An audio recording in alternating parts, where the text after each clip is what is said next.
Nemathi Property Management. Contact 7667008999. Fourth Estate Tamil நேயர்களுக்கு வணக்கம். இன்று நமது Fourth Estate தமிழ் ஊடகத்தினுடைய தலையங்கம் நிகழ்ச்சியில் எதை குறித்து பார்க்க போறோம்னு பார்த்தீங்கன்னா, ஏற்கனவே கட்சிகள் ஒவ்வொரு கட்சியும் வந்து பார்த்தீங்கன்னா தமிழ்நாட்டில் நாடாளுமன்ற தேர்தலுக்கு முன்னாடி அவங்களுடைய இந்த தேர்தல் வாக்குறுதிகளை வந்து கொடுக்குறாங்க. அவங்களுடைய என்ன செய்வாங்க வந்தா அப்படிங்கிறது குறித்து பேசியிருக்காங்க.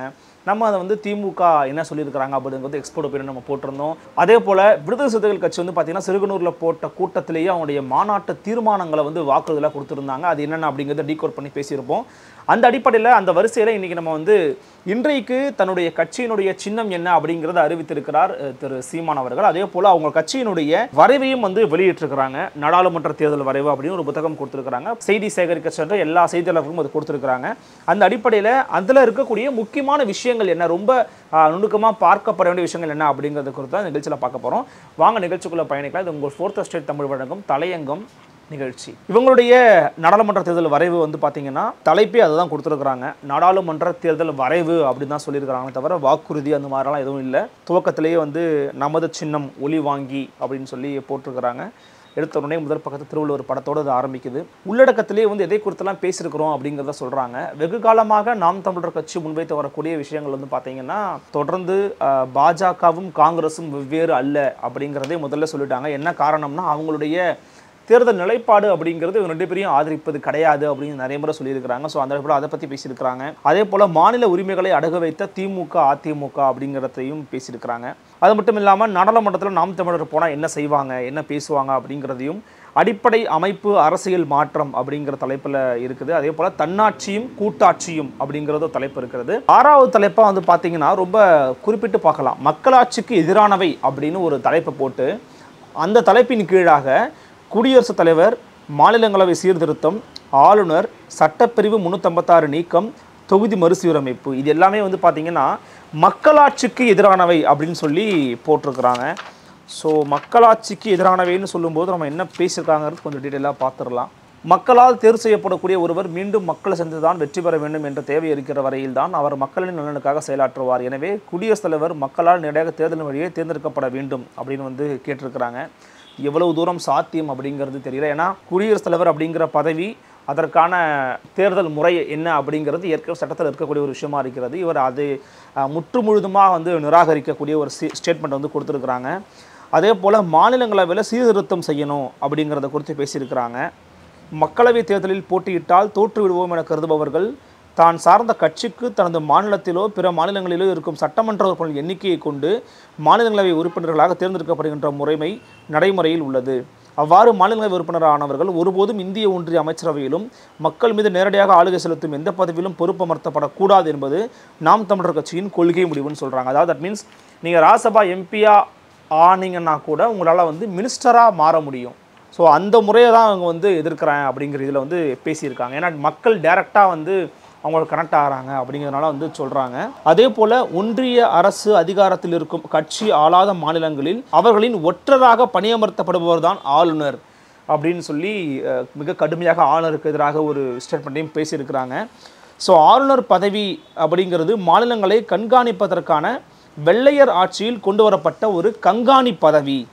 மக்களால் தேர்வு செய்யப்படாது இந்திய ஒன்றிய அரசால் பணியமர்த்தப்படுவதன் மூலம் அதிகாரத்தை பெற்று மக்களின் வரிப்பணத்தில் ஊதியத்தை பெறும் ஆளுநர்கள் மக்களின் நம்பிக்கையை பெற்ற மாநில அமைச்சரவையின் செயல்பாட்டை முடக்குவதும் சட்டமன்றத்தில் இயற்றப்படும் சட்ட முன்வடிவுகளுக்கு ஒப்புதல் தராது காலம் தாழ்த்துவதும் அப்பட்டமான மக்களாட்சி படுகொலைகளாகும்னு பேசியிருக்கிறாங்க.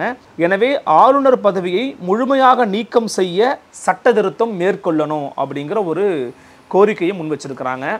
அது மட்டும் இல்லாமல் சட்டப்பிரிவு 356 நீக்கணும் அப்படின்னு பேசியிருக்காங்க. அதாவது இந்த 356 அப்படிங்கிறது என்னென்னு பார்த்தீங்கன்னா, ஒரு மாநிலத்தினுடைய ஆட்சி நிர்வாகம் குறித்து அந்த மாநில ஆளுநரிடமிருந்து அறிக்கையை பெற்று 356 சட்டப்பிரிவை பயன்படுத்தி மக்களால் தேர்வு செய்யப்பட்ட ஒரு அரசை குடியரசுத் தலைவரால் கலைத்து விட முடியும் அப்படிங்கிறது தான் வந்து ஆர்டிக்கல் 356 சொல்லுது. அந்த 356 முழுமையாக நீக்கணும் அப்படின்னு சொல்லியிருக்கிறது நாம் தமிழர் கட்சியினுடைய இந்த தேர்தல் வரைவு. கர்நாடகத்தின் முதலமைச்சராக இருந்த எஸ்ஆர் பொம்மையுடைய ஆட்சி கலைப்பு குறித்தான வழக்கில் உச்சநீதிமன்றம் அளித்த தீர்ப்புக்கு பிறகு ஆளுநர் அறிக்கையை கொண்டு மாநிலங்களின் ஆட்சியை கலைப்பது அரிதினும் அரிதான ஒன்றாக மாறிவிட்டாலும் அந்த சட்டப்பிரிவை நீக்காமல் வச்சிட்ருக்கிறாங்க. ஏன்னா சட்டப்பிரிவு முழுமையாக நீக்கணும் அப்படின்னு சொல்லியிருக்கிறாங்க இந்த தேர்தல் அறிக்கையில். அதே போல் தேர்தல் சீர்திருத்தம் அப்படிங்கிற ஒரு டாப்பிக்கில் என்ன சொல்லியிருக்கிறாங்கன்னா சிம்பிள்லெஸ் எலெக்ஷன், அதாவது சின்னமே இல்லாமல் தேர்தலை சந்திக்கணும் அப்படின்னு சொல்கிறாங்க. அன்றைக்கி அவருடைய ப்ரெஸ் மீட்லேயே பேசும்போது வந்து பார்த்திங்கன்னா, நாங்கள் இன்றைக்கி தான் எங்களோட சின்னத்தை வந்து அறிமுகப்படுத்துகிறோம், ஆனால் திமுக வந்து பார்த்திங்கன்னா உதயசூரனில் நிற்கிறாங்க, இன்னொரு பக்கம் அஇஅதிமுக ரெட்டையில் நிற்கிறாங்க, இவர்களெல்லாம் பன்னெடுங்காலமாக ஒரே சின்னத்தில் போட்டி போடுறாங்க, அவர்களோடு சேர்ந்து நானும் எப்படி இந்த களத்தில் வந்து போட்டி போடுறது. மிக குறிப்பாக பாரதிய ஜனதா கட்சி இந்தியாவினுடைய தேசிய சின்னமான தேசிய மலராக திகழக்கூடிய தாமரையை வந்து ஒரு சிம்பிளாக வச்சுருக்கிறாங்க. ஸோ சின்ன குழந்தைகிட்ட போய் தேசிய மலர் என்னன்னு கேட்டால் தாமரைன்னு சொல்லும். அந்த அளவுக்கு அவங்களுடைய சின்னம் அவங்களால ரொம்ப ஈஸியாக போய் ப்ரொபகண்டா பண்ணிட முடியுது. இதுக்கெல்லாம் எதிர்த்து நான் வழக்கு போட போகிறேன் அப்படின்னு சொல்லி பேசியிருந்தார். ஸோ அந்த மாதிரியான முறையில் ஒரு முறையும் நம்பர் வந்து ஒதுக்கணும், ஒவ்வொரு வேட்பாளருக்கும் ஒரு தொகுதியில் நம்பர்ஸ் வந்து ஒதுக்குங்க, அப்படி வச்சு போட்டி போட வைங்க, அப்போ தான் சமமாக எல்லாரையும் வந்து பார்க்க முடியும் அப்படிங்கிற இதில் வந்து கேட்டிருக்கிறார் திரு சீமான் அவர்கள். அதே போல் வாக்கு இயந்திரத்துக்கு தடை, இவிஎம் மிஷின் மூலமாக வாக்கு செலுத்தக்கூடிய முறையை முற்றிலுமாக வந்து ஒழிக்கணும், நிராகரிக்கணும், எதிர்க்கணும் அப்படிங்கிறாங்க. அது மட்டும் இல்லாமல் இந்த இவிஎம் மிஷின் மூலமாக ஹேக் பண்ண முடியும், ஊடுருவல் செய்வாங்க, எனவே இதை வந்து முற்றிலுமாக ஒழித்து விட்டு வாக்கு சீட்டு முறைக்கு வந்து திரும்பணும் அப்படின்னு சொல்கிறாரு திரு சீமான் மற்றும் இவர்களுடைய தேர்தல் அறிக்கை. இதற்கு அடுத்தபடியாக நீதித்துறை சீர்திருத்தம்னு ஒரு டாப்பிக்கில் வந்து பார்த்திங்கன்னா ஆக்சுவலி ஒரு முக்கியமான ஒரு வாதம். இது வந்து நான் இப்போ தான் இதில் தான் படிக்கிறேன்.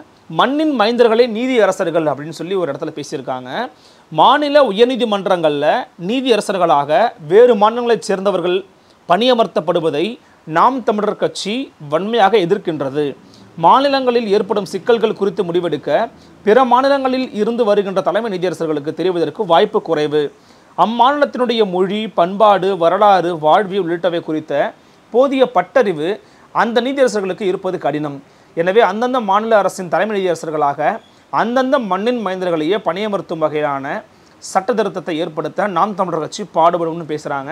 இது எந்த அளவுக்கு வந்து சாத்தியம் அல்லது வந்து எப்படி வந்து முடியும்னு தெரியாது. ஏன்னா நீதியரசர்களை பொறுத்த வரைக்கும் இப்போ இந்தியா முழுக்க எங்கே வேணால் எந்த மாநிலத்தை சேர்ந்தவங்கன்னா போய் வந்து நீதியரசர்களாக நியமனம் வந்து செய்யப்பட முடியும். இப்போ தமிழ்நாட்டை சேர்ந்த நீதியரசர்கள் வந்து பார்த்திங்கன்னா பல மாநிலங்களில் இருக்கிறாங்க, அவங்களும் அங்கே போய் தீர்ப்புகள் கொடுக்குறாங்க. எனவே இது வந்து தீர்ப்பு குற்றத்தினுடைய பின்னணி அதை மட்டும் தானே பார்க்க முடியும். இதில் வந்து எப்படி மண்ணின் மைந்தர்களை நீதியரசர்கள் ஆக்க முடியும்னு சொல்கிறாரு அப்படிங்கிறது ஒரு வியப்புக்குரிய ஒரு விஷயமாக இருக்கிறது. அதே போல் தமிழே தமிழ்நாட்டினுடைய வழக்காடு மொழி, இது வந்து ரொம்ப முக்கியமான ஒரு விஷயமாக பார்க்கப்படுகிறது. காரணம் என்ன அப்படின்னா, தமிழ்நாட்டில் இருக்கக்கூடிய தமிழ்நாட்டின் உயர்நீதிமன்றத்தில் தமிழில் வந்து வழக்காடுவதற்கு இன்னும் வாய்ப்புகள் இல்லாமல் இருக்கிறது. எனவே தமிழ்நாட்டில் தமிழ் தான் வழக்காடு மொழியாக இருக்கணும் அப்படிங்கிறதுக்கான ஒரு உறுதிப்பாட்டையும் வந்து நாங்கள் வந்து கொடுப்போம் அப்படின்னு சொல்கிறாங்க. சமீபத்தில் வந்து பார்த்தீங்கன்னா பாரதிய நியாய சங்கிதா அப்படின்னு சொல்லி பேர் மாற்றியிருந்தாங்க இந்திய தண்டனை சட்டத்துக்கு, அதையும் எதிர்க்கிறோன்னு சொல்லியிருக்கிறாங்க. அதே போல் இன்னொரு இடத்துல பாலியல் குற்றங்களுக்கு மரண தண்டனை அப்படிங்கிறதையும் வந்து வலியுறுத்தி பேசியிருக்கிறது நாம் தமிழர் கட்சி. எந்த குற்றத்துக்கும் மரண தண்டனை கூடாது, ஆனால் பாலியல் குற்றங்களுக்கு மட்டும் மரண தண்டனை தவிர வேறு தீர்வில்லை என்பது நாம் தமிழர் கட்சியின் கொள்கை அப்படின்னு வந்து பேசியிருக்கிறாங்க. கடந்த 10 ஆண்டுகளில் தில்லியில் நிர்பயா, காஷ்மீரில் ஆசிஃபா, தற்பொழுது புதுச்சேரியில் ஆர்த்தி என்று பிஞ்சுகள் முதல் மூதாட்டிகள் வரை பாலியல் வன்புணர்வு என்பது தொடர்கதையாகி வருகிறதுன்னு சொல்லி அதையெல்லாம் முன்னிறுத்தி வேறு வழி இல்லை, பாலியல் குற்றங்கள் செய்தால் தடுப்பதற்கு ஒரே வழி உயிர் பறிக்கப்படும் அப்படின்னு சட்டம் போட்டால் தான் முடியும் அப்படின்னு சொல்லி நம்புகிறது நாம் தமிழர் கட்சி. அதையும் வந்து தேர்தல் வரைவில் வந்து சொல்லியிருக்கிறாங்க. தேசிய இனங்களுக்கு எதிரானவை அப்படிங்கிற ஒரு டாப்பிக்கில் முக்கியமான சில விஷயங்களை வந்து பேசியிருக்காங்க.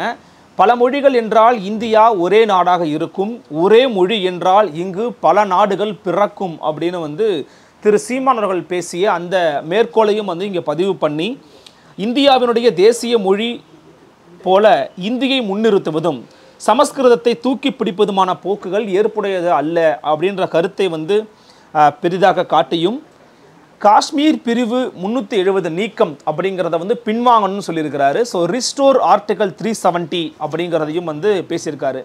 இந்தியாவை ஒன்றாக்குவோம் என்றவர்கள் காஷ்மீரை துண்டாக்கினார்கள் அப்படின்னு சொல்லியிருக்கிறாரு. கச்சத்தீவு மீட்பை குறித்து வந்து பேசியிருக்காரு. இந்திய ஒன்றிய அரசினால் தமிழர்களின் ஒப்புதலின்றி இலங்கைக்கு தாரை வார்க்கப்பட்ட தமிழரின் நிலம்தான் கச்சத்தீவு அப்படின்னு சொல்றாரு. அதே போல வடமாநிலத்தவர் குடியேற்றம் குறித்தும் வந்து பேசியிருக்கிறார். மேலும் நாம் தமிழர் கட்சி எதிர்க்கக்கூடிய சட்டங்கள் அப்படின்ற தலைப்பின் கீழே குடியுரிமை திருத்த சட்டம் CAA, தேசிய மக்கள் தொகை பதிவேடு NPR, தேசிய குடியுரிமை பதிவேடு NRC ஆகியவற்றை நாங்கள் முழுமையாக எதிர்க்கிறோம்னு சொல்லி போட்டிருக்கிறாங்க.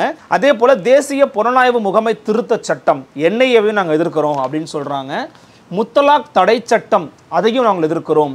இஸ்லாமிய ஆண்கள் பெண்களை மனமுறிவு செய்ய கூறப்படும் தலாக் முறையில் தலையிடும் வகையில் மதவாத நோக்கோடு இச்சட்டத்தை கொண்டு வந்திருக்கிறது ஒன்றிய ஆளும் பாஜக அரசு என்பதுதான் அவருடைய ஒரு குற்றச்சாட்டாக இருக்கிறது. அதே போல பொது உரிமையியல் சட்டம் யூனிஃபார்ம் சிவில் கோடு அதையும் நாங்கள் கடுமையாக எதிர்க்கிறோம் அப்படின்னு சொல்லியிருக்கிறாங்க. பொருளாதாரத்தில் நலிந்த பிரிவினருக்கான இடஒதுக்கீடு அப்படிங்கிற முறையை நாங்கள் ஏற்கலை, அந்த இடஒதுக்கீடை நாங்கள் எதிர்க்கிறோம்னு சொல்றாங்க. பிறப்பின் வழியே உயர்வு தாழ்வை கற்பிக்கும் சாதியின் அடிப்படையில் பன்னெடுங்காலமாக ஒடுக்கப்பட்ட மக்களின் உரிமை மீட்பு முயற்சியாக தோன்றியதே சமூக நீதி அடிப்படையிலான இடஒதுக்கீடு அப்படிங்கிறதையும் குறிப்பிட்டிருக்கிறாங்க. ஒரு ஆண்டுக்கு 8 லட்சம் ரூபாய் வரைக்கும் வருவாய் ஈட்டுபவர்களை பொருளாதாரத்தில் நலிந்த பிரிவினர் அப்படின்னு அறிவிச்சு அவங்களுக்கு 10% இடஒதுக்கீடு கொடுக்குறீங்க அப்படின்னா அது சமூக நீதி கோட்பாட்டுக்கு எதிரானது, அது சமூக நீதி கோட்பாடாகவே இருக்க முடியாது அப்படின்னு மிக வலிமையாக எதிர்த்து பேசியிருக்கிறாங்க நாம் தமிழர் கட்சியினுடைய தேர்தல் வரைவில். மேலும் வேளாண் சட்டங்களை எதிர்க்கிறோம் அப்படின்னு சொல்லியிருக்கிறாங்க. கடலோர ஒழுங்குமுறை மண்டல விதிமுறைகளையும் எதிர்ப்பதாக பேசியிருக்கிறாங்க. மேலும் எலக்ட்ரல் பாண்ட்ஸ் விவகாரத்தில் பார்த்தீங்கன்னா பாஜக எப்படிப்பட்ட நிதியை பெற்றிருக்கிறாங்க அப்படிங்கிறத வெட்ட வெளிச்சமாக தெரிஞ்சிருந்தது. ஏன் பாஜக பட்ட குறிப்பிடுறோம் அப்படின்னு பார்த்தீங்கன்னா எக்ஸாஷன் பண்ணி ED, IT மற்றும் CBI போன்ற புலனாய்வு முகமைகளை வைத்து மிரட்டி தான் அவங்க காசை வாங்கியிருக்கிறாங்க அப்படின்னு நியூஸ் லாண்ட்ரி மற்றும் தி நியூஸ் மினிட் போன்ற செய்தி தளங்கள் இந்த செய்திகளை வெளியிட்டிருந்தாங்க. அந்த அடிப்படையில் நாம் தமிழர் கட்சி தேர்தல் நன்கொடை தலைகளை எதிர்க்கிறோம் அப்படின்னு ஒரு தேர்தல் வரைவில் அறிவிச்சிருக்கிறாங்க. மேலும் PM கேர்ஸ் ஃபண்டு முதன்மை அமைச்சர் பேரிடர் கால நிதி அப்படிங்கிறதையும் நம்ம எதிர்க்கணும், அது தேவையில்லாத ஒன்று அப்படின்னு சொல்றாரு. இந்திய நாட்டின் குடிமக்கள் யாவருக்கும் குற்றவியல் சட்டம் என்பது ஒரே மாதிரியாக இருந்தாலும் உரிமையியல் சட்டம் என்பது சார்ந்திருக்கின்ற மதத்தினை பொறுத்து மாறுபடுகிறது அப்படின்னு சொல்றாரு. இந்த PM கேர்ஸ் ஃபண்ட் பார்த்தீங்கன்னா மத்திய பாஜக அரசு வெளிப்படைத்தன்மையோடு இல்லை அப்படிங்கிறத குறிப்பிட்டு பேசுகிறார். அதே போல பல்லாயிரக்கணக்கான கோடிகள் குறித்தான செய்தியில வெளிப்படைத்தன்மை இல்லாம இருக்கிறத நாங்கள் எதிர்க்கிறோம், ரொம்ப தப்பா இருக்கு அப்படின்னு சொல்றாரு.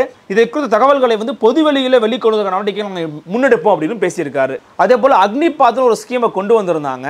வேலையில்லா திண்டாட்டம் பரவலாக நிலவும் நிலையில் இந்திய ஒன்றிய அரசு வேலைகள் மீது குறிப்பாக ஆயுதப்படைகள் மீது வைத்திருக்கும் நம்பிக்கையை முற்றுமாக இழக்கச் செய்யும் இந்த அக்னிபாத் திட்டத்தை உடனடியாக தடை செய்ய அனைத்து தேசிய இன கட்சிகளோடு இணைந்து நாம் தமிழர் கட்சி முயற்சி மேற்கொள்ளுன்னு போட்டிருக்காங்க. இந்த அக்னிபாத் பார்த்தீங்கன்னா 4 ஆண்டுகள் மட்டுமே பணியமர்த்தப்படுவாங்க. அவங்க 4 ஆண்டுகள் செயல்திறன் மதிப்பீட்டில் இருப்பாங்க அப்படிங்கிறது தான் இதில் இருக்கிற விஷயம். இதை நாங்கள் கடுமையாக எதிர்க்கிறோம்னு சொல்லி போட்டிருக்கிறாங்க. டிமானிட்டைசேஷன் அப்படிங்கிறது பார்த்தீங்கன்னா ஒரு மோசடியான வேலை, சரக்கு மற்றும் சேவை வரி இதையும் நாங்கள் எதிர்க்கிறோம் அப்படின்னு போட்டிருக்கிறாங்க. அதே போல் பாதுகாப்பு துறையில் தனியார் மற்றும் அயலக முதலீட்டை நாங்கள் அனுமதிப்பதை இந்த நாட்டினுடைய பாதுகாப்பிற்கே ஊறு விளைவிக்கும், அதை நான் கடுமையாக எதிர்க்கிறோன்னு பேசியிருக்கிறாங்க நாம் தமிழர் கட்சியினுடைய தேர்தல் வரைவு. மேலும் மீனவர்கள் நலன் அப்படின்னு சொல்லி தனியாகவே போட்டு மீனவர்கள் அண்டை நாட்டு கடற்படையால் கைது செய்யப்படுவதும் படகுகள் பறிமுதல் செய்வதும் தொடர்ந்து இருக்குது, எனவே அதை தடுக்கணும் அப்படின்னா சில விஷயங்களை பண்ணுவோம். ஸோ நெய்தல் படை அண்டை நாட்டு கடற்படை நமது மீனவர்கள் மீது கட்டவிழ்த்தப்படும் வன்முறை தாக்குதலை முறியடிப்பதற்காக நெய்தல் படை அமைக்கப்படும் சொல்லியிருக்கிறாரு. கடற்படையில் மீனவர்களுக்கு முன்னுரிமை அளித்து அவர்களை கடலோர பாதுகாப்பு மற்றும் மீட்பு நடவடிக்கைகளுக்கு பயன்படுத்த நடவடிக்கை எடுக்க வேண்டும் சொல்லியிருக்கிறாரு. மீனவர்களுக்கென்று தனி வைப்பகம் தொடங்க வேண்டும், தனியாக வங்கியை அவங்களுக்கு கொடுக்கணும் அப்படின்னு சொல்லியிருக்கிறாரு. அதன் பிறகு விவசாயத்தை பற்றிலாம் பேசுகிறாங்க. அதே போல் கல்வி மாநில உரிமையில் தான் இருக்கணும் அப்படிங்கிறதையும் சொல்கிறாங்க. பாஜக ஆட்சியில் வீரியமாக செயல்படுத்தப்படக்கூடிய தேசிய தகுதி மற்றும் நுழைவுத் தேர்வு மற்றும் தேசிய தகுதி தேர்வுகளை முற்றிலுமாக நிராகரிக்கணும் அப்படின்னு சொல்லி பேசியிருக்கிறாங்க. அது மட்டும் இல்லாமல் நுழைவுத் தேர்வு முறையை ஒழிக்கணும் அப்படின்னு எழுதியிருக்கிறாங்க இந்த தேர்தல் வரைவில். மேலும் போக்குவரத்து துறையில் மாற்றங்கள் செய்யணும் அப்படிங்கிறாரு. ஊர்திகள் வாங்கும் பொழுதே உரிய சாலை வரி செலுத்தும் ஒருவரிடம் தொடர்ச்சியாக ஒவ்வொரு முறையும் சுங்கவரி கட்டணம் பெறப்படுவது முறையற்றதாகும், எனவே சுங்கவரியை நீக்கிறோம் அப்படின்னு சொல்லியிருக்கிறாங்க. அனைத்து சுங்கச்சாவடி நிறுவனங்களின் கணக்குகள் தணிக்கை செய்ய வேண்டும், நடப்பு ஒப்பந்தங்கள் அனைத்தும் சட்டத்தின் வழியில் உடனே நீக்கம் செய்யப்பட வேண்டும் அப்படின்னு சொல்லி பேசியிருக்கிறாங்க.